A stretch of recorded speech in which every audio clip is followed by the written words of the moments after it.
নমস্কার বন্ধুরা, প্রতিদিনের মতোই আর একটা মিনি ব্লগ নিয়ে চলে এলাম তোমাদের সামনে। তো দেখো, দুদিনের ব্লগটাকে একটাই ব্লগ করে দিয়েছি। আর আমি মৌসুমি, আশা করি তোমরা সবাই খুব ভালো আছো। আমার ছোট্ট গ্যালারিতে তোমাদের সবাইকেই স্বাগত জানাচ্ছি। তো দেখো, ঘুম থেকে উঠে গেছি, এটা বৃহস্পতিবারে একটা ছোটো মিনি ব্লগ। উঠে দেখো একটুখানি চা রুটিটাই খেয়ে নিলাম ব্রেকফাস্টে। তো দেখো, খাওয়ার পরে রান্না চাপিয়ে দিয়েছি ঝটপট করে। তো দেখো, আজকে বেগুন পোড়া করবো, মানে বেগুনটাকে পোড়া করেছিলাম, তো কেমন হচ্ছে অবশ্যই কমেন্ট করে জানিও। তো দেখো, এদিকে মাছের ঝোলটাও করব, তো ঝটপট করে দেখো দুপাশে চাপিয়ে দিচ্ছি। তো আজকের একটু মানে কম রান্না করব, তো সেই জন্য তাড়াতাড়ি রান্না করে নিচ্ছি। তো দেখো, মাছ ভাজাটা আমার হয়ে গেছে আর ভাতও রেডি হয়ে গেছে। তো এদিকে দেখো, মাছের ঝোলটা করে নেবো। দু রকমের মাছের ঝোল হবে, কারণ ছেলের জন্যও হবে আর আমাদের জন্যও হবে মাছের ঝোল। তো দেখো, এদিকে রেডি করে নিয়েছি, তরকারিটাকেও সেদ্ধ করে নিয়েছি, কারণ প্রেশার কুকারে সিটি দিয়ে নিই। তোমরা যারা আমার ব্লগ দেখো তারা অবশ্যই জানো। আর দেখো, কড়াইটার অবস্থা কেউ খারাপ ভেবো না, কারণ এটা আগের দিন যখন চাটনি বানাচ্ছিলাম তখন পুড়ে গিয়েছিল। তো এই অবস্থা হয়ে গেছে, উঠছেই না, দেখি কবে ওঠে। তো যাই হোক, দেখো মাছের ঝোলটা রেডি করছি। তো মশলাটা রেডি করে নিয়েছি। তো এটার মধ্যে দিয়েছি আদা, জিরে আর পেঁয়াজ। তো এটা দিয়ে আর ফোড়নে ইউজ করেছিলাম জিরে। দেওয়ার পরে দেখো, লবণ হলুদ দিয়ে ভালো করে কষিয়ে নেব, নিয়ে সবজিটাকে দিয়ে দেবো, দিয়ে মাছটাকেও দিয়ে ফুটিয়ে নেব, আর নামানোর আগে দেবো ধনেপাতা। তো এইভাবেই করব। তো যাই হোক, দেখো আমাদের জন্য কচু আলু মাছ হবে, আর ছেলের জন্য হবে গাজর আলু মাছের ঝোল। তো আমাদের জন্য দু রকমের। তো যাই হোক, দেখো আমার মাছের ঝোলটা প্রায় রেডি হয়ে গেছে। তো এটাই ছিল দুপুরের খাবার। তো যাই হোক, দেখো রেডি করে নিলাম মাছের ঝোলটা, আর এদিকে বেগুনটাকেও মাখিয়ে নেব। জামাগুলো খুলে নিচ্ছি ঝটপট করে। তো জামাগুলো খুলে দেখো, ধনেপাতা, কাঁচা লঙ্কা আর পেঁয়াজ কুচি দিয়ে মাখিয়ে নেব ঝটপট করে।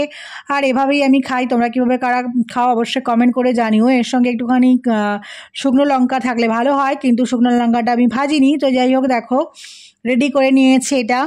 তো এবারে মাখিয়ে নিলেই হয়ে যাবে। তো তখন অনেকটা বেলা হয়ে গিয়েছিল, সেজন্য ঝটপট করছি।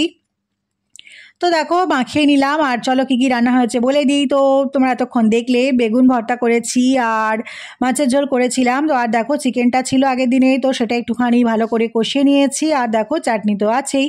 আর দেখো, শশা দিয়ে থালিটা সাজিয়ে দিয়েছি। কেমন হচ্ছে অবশ্যই কমেন্ট করে জানিও। তো দেখো, ছেলের অবস্থা ওকে খাইয়ে দিয়েছি। খাওয়ানোর পর দেখো ছেলের অবস্থা, ফোন নিয়ে বসে গেছে।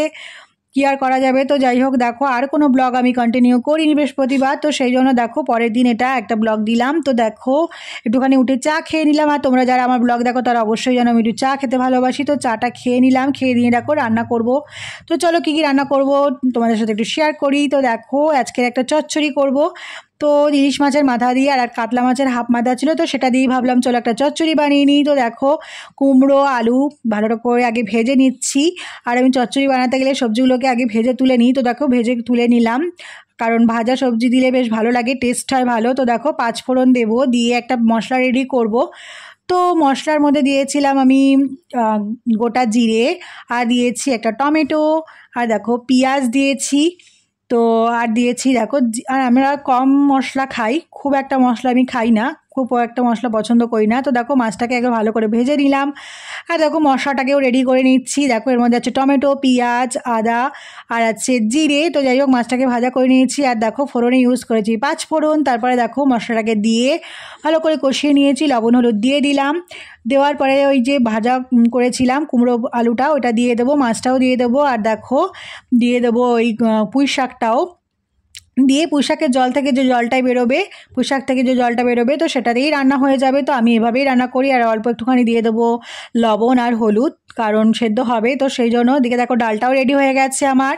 তো এটাকে ডালটা রেডি করে নিয়েছি। দেখো, পেঁপে দিয়ে ডাল করেছি, আর ডালটা একটুখানি ধরে গিয়েছিলো, ডাল বলতে পেঁয়াজটা। তো দেখো, রান্নাটা রেডি হয়ে গেছে, এটাই ছিল লাস্ট লুক। তো দেখো, আমার রান্না রেডি, ডাল পেঁপে হয়ে গেছে। আর এদিকে দেখো, কুমড়ো পুঁই শাকের চচ্চড়ি আর সাদা ভাত। আর আজকে ভাতটা পুরো প্রেশার কুকারেই করেছিলাম, দারুণ লাগে প্রেশার কুকারের ভাত খেতে। আর দেখো, একটুখানি পোচ করে নিয়েছিলাম। তো পোচ আমি এভাবেই খাই, দু পিঠ ভালো করে ভাজা করে নিই। তো খুব প্লেটটা রেডি করে নিয়েছি। কেমন হচ্ছে অবশ্যই কমেন্ট করে জানিও, আর ব্লগটা কেমন লাগলো সেটাও জানিও। আর এদিকে দেখো, ছেলেকে মানে আমার ছেলেকে ওর পাপা অনেক বাজিয়ে এনে দিয়েছে, তো খুব খুশি। দীপাবলি শুরু হয়ে গেছে, সবাইকে অ্যাডভান্স দীপাবলির শুভেচ্ছা। তো আজকের ব্লগটা এখানেই থাকো। খুব খুশি, তোমাদের কিছু বলছে। দেখো, দেখা হবে অন্য কোনো ব্লগে। খুব খুশি।